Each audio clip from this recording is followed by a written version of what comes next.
Hello, ladies and gentlemen. My name is Dylan. Hopefully you're all feeling fantastic today.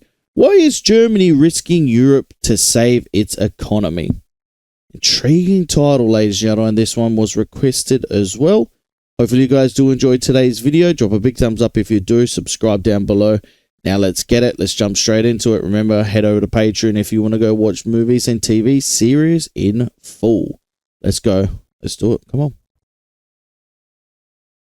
For decades, Germany has been the backbone of Europe, the heart of the EU, its largest economy, and a manufacturing giant producing 1 in 10 of the world's goods. But this economic miracle, which once seemed unbreakable, is starting to come undone. Germany's economy is now expected to shrink for the second year in a row. German companies are struggling to remain competitive. Volkswagen's historic move to consider factory closures in Germany for the first time in 87-year history. The country looks likely to enter its third straight year of recession, and more than 3 million people are left without jobs. But instead of watching this decline, Berlin is making a bet. A €500 billion bet. The largest spending package in the country's modern history, worth 15% of its entire GDP. For a nation built on prudence and fiscal discipline, which never spends more than it earns, never borrowing more than it can repay, this marks a radical break. That principle has underpinned Germany's success for decades, shaping its reputation as Europe's economic anchor.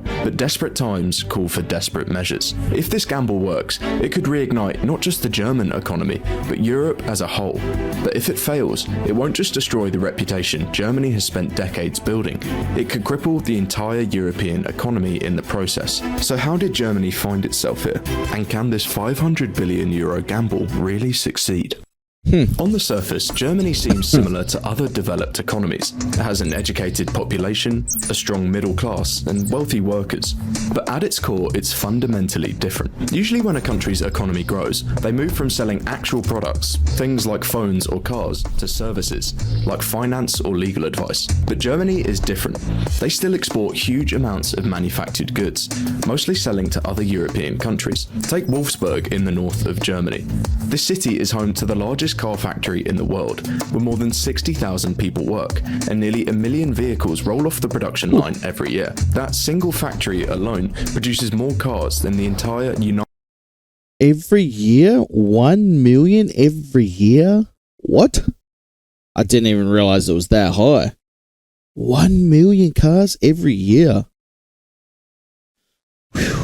United Kingdom or Italy manages in a whole year. Germany accounts for over a quarter of Europe's manufacturing, and exports make up nearly half of its GDP, 3 times the US's share, and well above that of France or the UK. This means that Germany was constantly bringing in more money through exports than it could spend on imports, and that surplus money flowed back into the country, giving companies huge amounts of money to invest, and crucially, providing the government with extra tax revenue. Thanks to this, the government never needed to borrow huge amounts of money to fuel the economic machine. And while this method of growth was better than many other nations, it wasn't without its own risks. If foreign countries stopped buying German products, the entire model would collapse. The country was effectively reliant on the goodwill of strangers. But rather than trying to mitigate this, the German government decided to double down.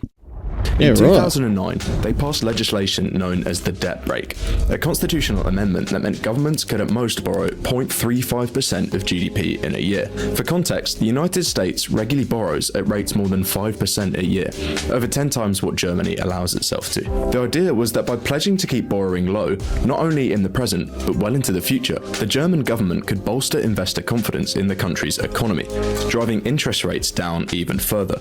And for a while, this worked. From 2010 to 2019, Germany's GDP grew by almost 25%. What happened after 2019? Most of Europe. The country's economy looked unbreakable.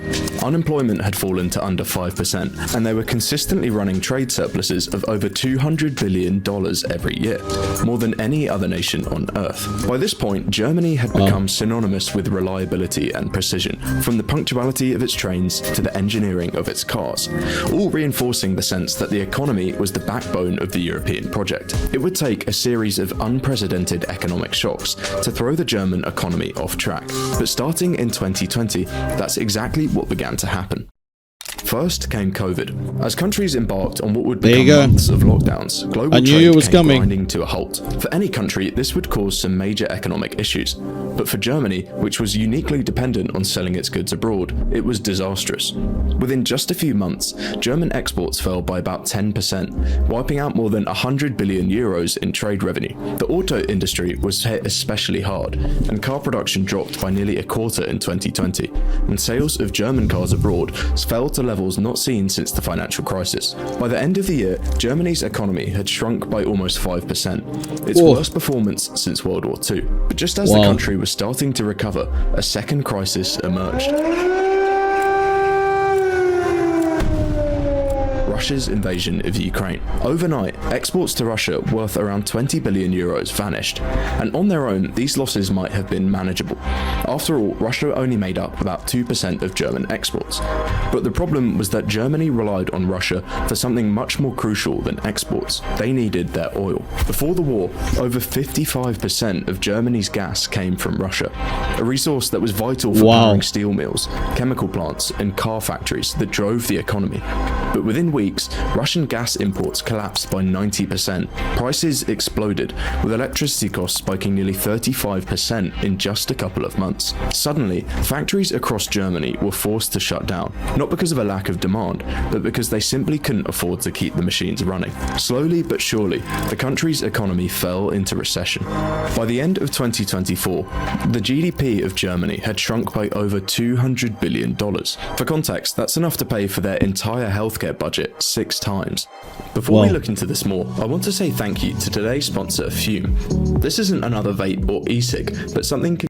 The country has now been in recession for more than 2 straight years, something that's almost unprecedented in the developed world. Normally, when rich countries are facing a recession, governments engage in massive spending sprees to keep the economy afloat.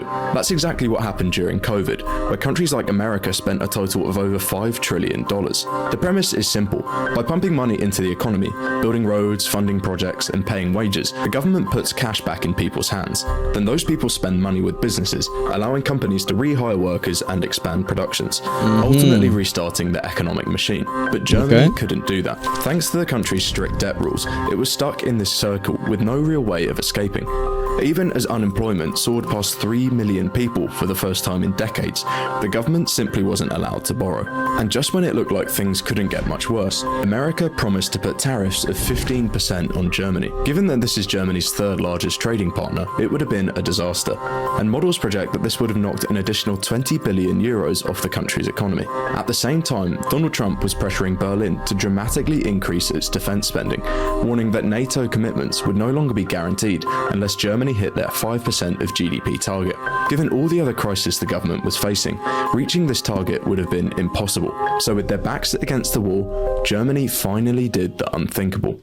In March 2025, the government ripped up its most sacred rule, the debt brake, and announced a 500 billion euro spending package, the largest spending spree in the entire history of the country. The money was earmarked for infrastructure upgrades, green energy projects through the Climate and Transformation Fund, and direct support for struggling industries and state-level budgets. For a country that had prided itself for decades on balanced budgets, this wasn't just another policy shift. It was a last-ditch bet that Germany could transform itself fast enough to avoid collapse. And in many ways, this policy makes perfect sense. Models predicted that an injection of this size could lift GDP growth back into positive territory within 2 years, potentially creating over 1 million new jobs and stabilizing tax revenues in the process. The idea was that by spending big in the short term on infrastructure, green energy, and industrial investment, the government could kickstart growth and then use higher revenues to pay down the debt later. Of course, thanks to decades of prudent financial management, the country has enjoyed one of the lowest debt to GDP ratios in the developed world. And even if it were to add a few billion to its debt, it would hardly make that much of a difference, right? Well, for almost any other economy, this would probably be true, and it might be for Germany, but there is one other factor that makes it a lot more risky than it would be for almost any other country. The entire European economy relies on Germany to be the lender of last resort. Whenever countries like Italy, Spain, or Greece run into financial trouble, Germany tends to operate as their backstop. The problem usually starts when investors begin dumping, say, Italian or Greek bonds, which sends borrowing costs soaring and pushes those countries towards the brink brink of default. But instead of letting the crisis spiral, in the past, Germany has stepped in behind the scenes, providing funds for these countries' governments to use and restabilize their economy. This is basically the only reason that the economic bloc has been able to survive. Investors are willing to lend to the weaker economies, not because they trust Rome or Athens, but because they assume Berlin will step in if things go wrong. Of course, that system only really works if Germany itself is rock solid. But with this new investment package sizing up to cost around 500 billion euros, the stability could start to come into question. In fact, we're already starting to see reports emerge of foreign investors trimming their German bond holdings, and credit agencies warning of possible downgrades. It's clearly an insanely risky strategy, but the truth is the country doesn't seem to have much of a choice. Projections were estimating that by 2026, unemployment could rise above 5 million people, and GDP would still be stuck in negative growth. By that point, Germany's role as the financial anchor of Europe would have been impossible to maintain. The massive new government worst case scenario could, in theory, prevent this. So let's have a look at how this can actually get done. The actual investment package can be broken down into two core components. The first and largest of these is infrastructure, totaling out to be about 300 billion euros. With this money, the government plans to expand high-speed rail networks between major cities, with the idea being that faster and more reliable transport doesn't just save commuters time, but allows businesses to connect their supply chains more efficiently. A car maker in Munich could coordinate production with suppliers in Frankfurt or Hamburg almost seamlessly, massively boosting productivity. And it's worth noting that despite its reputation for efficiency, Germany has historically invested much less in infrastructure than other developed economies, and this has meant that over the years, the cracks have started to show. Currently, over 36% of Germany's bridges on official routes are in urgent need of repair, one of the highest levels in Europe. And as it stands, only 30% of the country has access to broadband coverage, less than half of the EU average. The point is, the country's infrastructure is in a dire state, and the new spending plan could go a huge way to addressing this. Then there's the second part. Roughly 100 billion euros is directly allocated into the Climate and Transformation Fund. This includes plans to build massive offshore wind farms in the North Sea, set to generate 6 terawatt hours of clean electricity every year, enough to power 1.6 million German households. The government are also spending big on solar, with the goal of increasing its capacity by 5 times before 2030. This is all in an attempt to finally mitigate the effects of the Russian invasion. Despite significant improvements, German electricity prices are still far above what they were at the start of the war. The idea is that if the country can get these back down to normal levels by producing more at home, it would give a much needed boost to the country's manufacturing sector, and with that potentially kick-starting the economy back to growth. Good. The good news for Germany is that programs like this have worked in the past. After World War II, Japan poured nearly a third of its budget into rebuilding roads, ports, and power stations. 2 decades of nearly 9% annual growth that turned a ruined nation into the world's second largest economy. But the truth is that Germany faces a very different reality. Japan was building from scratch, where each new factory or highway delivered massive gains. In a highly developed country like Germany, those gains are far smaller, improving on existing infrastructure rather than building entirely new things. And to make matters worse, the benefit of new projects will take several years, if not decades, to actually come to fruition. According to the country's own central bank, these projects aren't expected to boost economic growth until at least 2027. The trouble with this is that in the That's literally what they were talking about. They were talking about a short-term loss for a long-term gain. You'd rather than have a quick fix and then in the future pay for it. Meantime, the government will have to pay huge amounts of extra interest on the debt they've taken out to fund these projects. They're Needs to already be expected done. to spend around 40 billion euros every year just to service the debt, which is 8% of the entire federal budget, almost the same as what Germany spends on education. If markets aren't confident that investment is going to pay off, the costs will only grow larger. Interest rates increasing by just 2% would cost the country an extra 25 to 30 billion every year. And here's the thing, we're already starting to see this happen. German long-term bond yields have climbed to a 14-year high, now hovering at around 3%. And if they climb much beyond that, it could kill the entire project before it even gets off the ground. In reality, this entire gamble comes down to a question of timing. If the government is able to complete these projects in time, it could boost economic productivity and calm the bond markets, then it could be enough to pull the German economy out of recession. But if the projects go wrong, and if they're caught up in a string of delays and budget increases, then it could be a disaster. What makes this moment so important is that it's much more than just a spending package. It's a complete rethinking of how the German economy operates. For decades, the model was simple: keep government debt low and let the private sector do the heavy lifting, and rely on exports to drive growth. That system turned Germany into one of the richest countries on earth, but it also left it dangerously exposed to shocks it couldn't control. Now, the government is flipping that model on its head. Instead of being the guarantor of financial discipline in Europe, Germany is positioning itself as the driver of state-led investment, betting that hundreds of billions in public spending can rebuild its economy from the ground up. The outcome of this gamble won't just shape Germany, it will serve as a test case for the entire developed world. Can massive state intervention still kickstart growth in advanced economies, or will it prove that the era of government-led miracles is long gone? The truth is, nobody knows. But what happens in Germany over the next decade could set the tone for an economic policy across Europe, and perhaps even beyond. Once again, thank you to Fume for sponsoring this video. Check it out with the first link in the description. Before you can watch it here. Oh, there you go. So to me, that's crazy to see how Germany's trying to protect its own economy. Now, we just saw one about Poland, and this is a different, perspective as well, again. But with doing that, right, it might actually be putting pressure on the rest of Europe. So, yeah, they may be finally spending, but yet at the same time,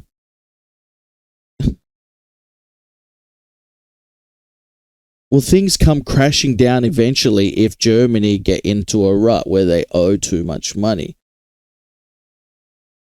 I think France, Italy, and Spain, they're relying heavily on Germany to succeed in this newest project.